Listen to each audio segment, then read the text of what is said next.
సుప్రీంకోర్టులో హైకోర్టుల్లో ప్రముఖ న్యాయవాదులు ఉంటారు. వాళ్ళకి మంచి సబ్జెక్ట్ ఉంటుంది, నాలెడ్జ్ ఉంటుంది. వాళ్ళకి తిమ్మిని బమ్మిని చేయడం ఎట్లాగో బాగా తెలుసు, లేదా కరెక్ట్ లీగల్ పాయింట్స్ పట్టుకోవడం ఎట్లాగో తెలుసు. ఇప్పుడు ఆ జడ్జి గారు ఒక లాయర్ వచ్చాడు సీన్లో కంటే ఆ లాయర్ని చూడగానే కేసుకు సంబంధించి ఒక ఫిక్స్ అయిపోతారు. అలాంటి వాళ్ళల్లో 100కి 99.9 మంది చంద్రబాబు గారికి ఉంటారు. జగన్మోహన్ రెడ్డి గవర్నమెంట్లో ఉన్నటువంటి సందర్భంలో కూడా రెగ్యులర్ మెయింటైన్ చేయలేకపోయారు లాయర్లు. కొంతమందిని అప్పటికప్పుడు ఆ కేసులో ఎంగేజ్ చేసుకోవడం తప్పించి ఒక సిస్టంలోకి తీసుకురారు. ఇప్పుడు సిద్ధార్థ లుద్రా అన్నారు, చంద్రబాబు గారికి ఎలక్షన్స్ టైంలో మొన్నప్పుడు అరెస్ట్ అయినప్పుడు పనికి వచ్చారు, సరైన గైడెన్స్ ఇచ్చుకుంటూ తీసుకొచ్చారు. ఇప్పుడు ఆ లుద్రా కంటిన్యూగా వివిధ కేసుల్లో వాదిస్తూ ఉన్నారు. వైఎస్ఆర్ కాంగ్రెస్ పార్టీ వాళ్ళు వేసే ప్రతి పిటిషన్ని తిప్పికొట్టేటటువంటి దాంట్లో ఉన్నారు. 5 ఏళ్లలో జగన్మోహన్ రెడ్డి అట్లాంటిది ప్లాన్ చేసుకోగలిగాడు.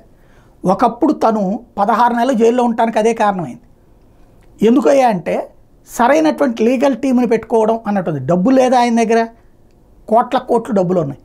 కానీ సరైన ఒక లాయర్ని రెగ్యులర్గా మంచి లాయర్ని ఒక 2-3 మెయింటైన్ చేయడం, అవసరమైతే ఇమ్మీడియట్గా రంగంలోకి దిగేటట్టు పరుగులు పెట్టుకుని వచ్చేటటువంటి వాళ్ళు లేకపోవడం అన్నటువంటిది అతిపెద్ద లోపం.